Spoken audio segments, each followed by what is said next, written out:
Oh yeah, time to commute to Anaheim 1 and Angel Stadium. Let's go. Like and subscribe to my YouTube channel. I got to host a press conference yesterday. It's kind of weird. I've had 20 some years of doing this. You saw my video really pumping up Anaheim 1 2005, which to me again was the most hyped up Anaheim ever. I promise you that was factual. I promise you that was factual, but I am a little biased because that was the first year that I got to host a press conference out of nowhere in December. Got a phone call to the Racer X office saying that Chad Damiani, the old host of the old Supercross audio webcast and press conferences, had gotten a new job.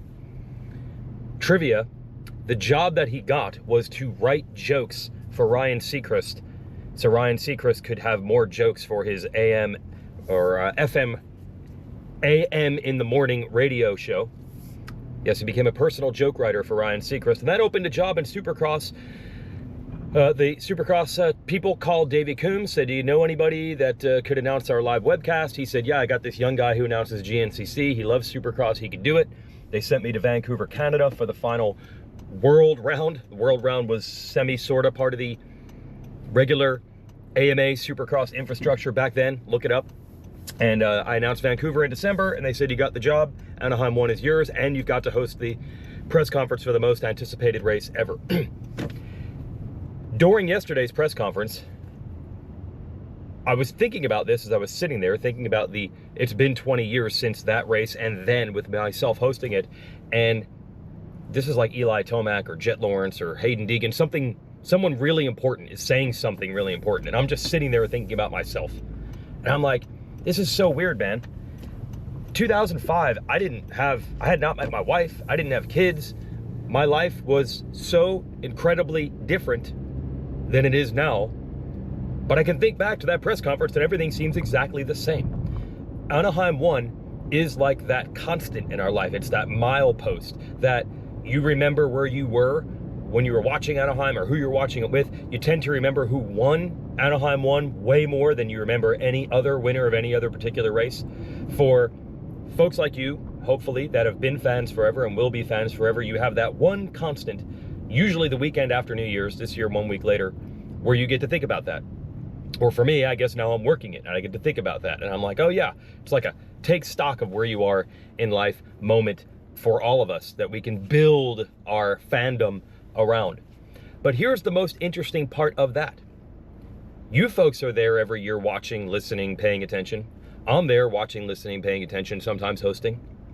But the most important part of it, which is the athletes, that's the one part that does change. Same room, same stadium, same basic questions and answers and same drill. But the superstars are different. And I think about all the greats that have come through Supercross through the years. They've all been part of that electric atmosphere in Anaheim, but they come and go. And now I want to show you this. See this? That is a Del Taco right there, a Del Taco. See that Del Taco? East Coasters are like, what the heck is a Del Taco? There is a very famous story of the great Anaheim Supercross of 1986, which some people think is the greatest Supercross ever, at least the greatest Anaheim Supercross ever. Jeff Ward was the defending Supercross champion that year. The way the rules worked at that time, if you failed to finish your heat race, you were out for the night. You could not go back to the gate for a semi or an LCQ, you were done. And Ward's throttle cable broke in his heat race, and the defending champ was out for the night. Can you imagine how mad and frustrated he was? So Jeff Ward, ever the animal trainer, ever the most competitive person you'll ever meet in your life, I doubt Del Taco was on his normal menu, but he was so frustrated that he left the stadium and allegedly went to the drive-thru at that Del Taco. This is almost 40 years ago. And then he heard in the distance the crowd just erupting from the stadium, as the legend goes, and that was the crowd cheering for Bailey and Johnson. Jeff Ward, David Bailey, Rick Johnson, absolute heroes of the sport, right? They're not part of the press conference. They're not on the track. In fact, I don't even know which one of them will be here this weekend. I think RJ and Wardy will be there. David Bailey, you never know when you're going to see him around. You know, Jeff Stanton, a great Supercross racer, 3-time champ, he's not going to be here this weekend. It's weird to me how those things come and go. And let me tell you, it's sobering when you see someone like Rick Johnson, who was as big of a superstar as this sport could ever have, or Jeremy McGrath, same thing for him, and you see them walking around and they're not even being recognized by fans. It's just shocking. But I used to think that was bad, and it meant that fans had a short-term memory. It's a little bit of that. It's a little bit of the sport has a very young demographic. That's a factor as well. But I don't actually think that's the main thing. I think the main thing is the fans remember what these guys look like at age 25. They just don't. The fans remember what these guys look like at 25. They just don't see them after that. And they're like, oh, if you had told me that was Rick Johnson over there, or Jeff Ward over there, or Jeremy McGrath over there, then I would have been like, oh my gosh, that's Jeff Ward, that's Rick Johnson. So it's weird. The most important thing to this is the athletes, but that's the thing that changes. But for us, the feeling is always the same. And then I think about one other angle. If you could just show yourself a photo of Anaheim 1 press conference next year right now, you'd probably be shocked by something. Some things feel like they take forever to change. Other things change much more rapidly than you would imagine. You know, if you were in the 2021 press conference and then saw a picture of the 2022 conference and you saw Eli Tomac wearing a Yamaha hat, you'd be like, what's up with that? Next year, I'm sure everybody wants to know, will there be a Ducati rider up there? Who would be a Triumph rider up there? Will Hayden Deegan be up there with the 450 riders? See what I'm saying?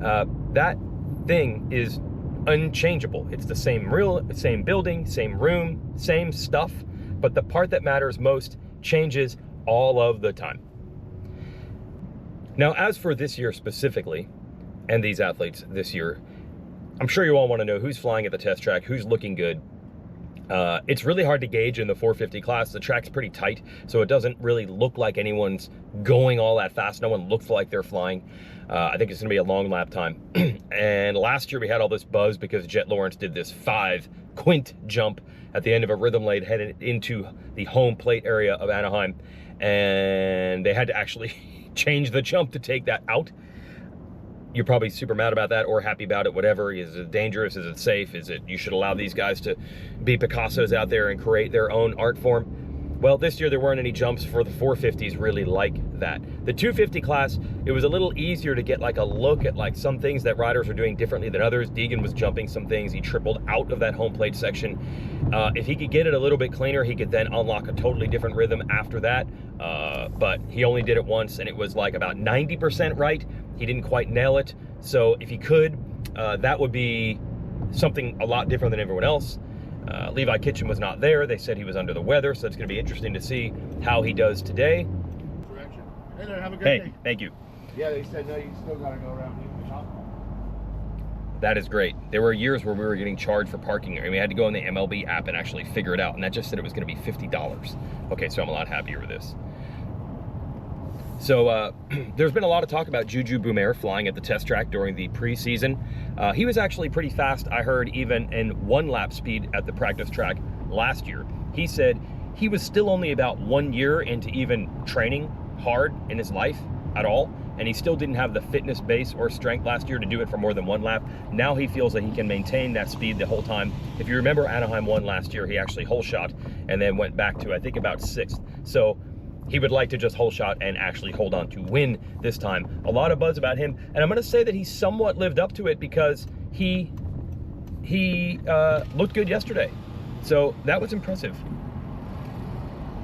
Those guys don't want me to go this way, but I need to park over there.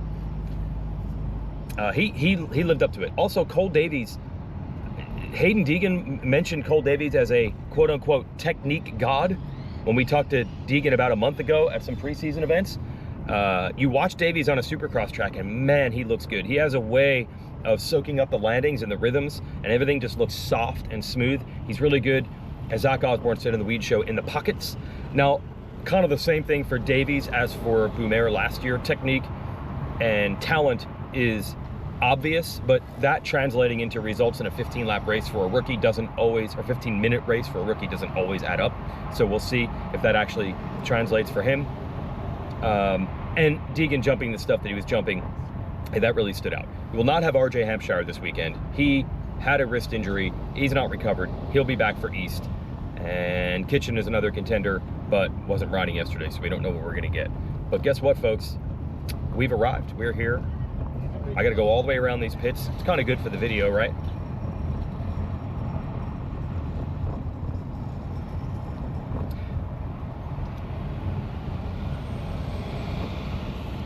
Oh no. Yeah, let me through, let me through.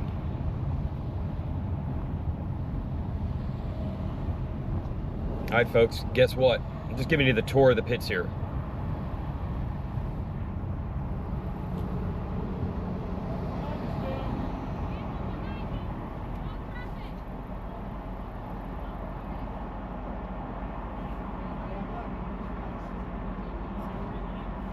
Trying to park that way? Yeah, yep. Can I use this road? Yeah. Actually, I'd like to go. Yes, credentials. Yep. He's going down there to the pit. Yep. Oh. No, I work in the TV compound, which is that way. I just want to park in this lot, but further down. To have you guys park and walk over. Okay. All right? Yep. Thank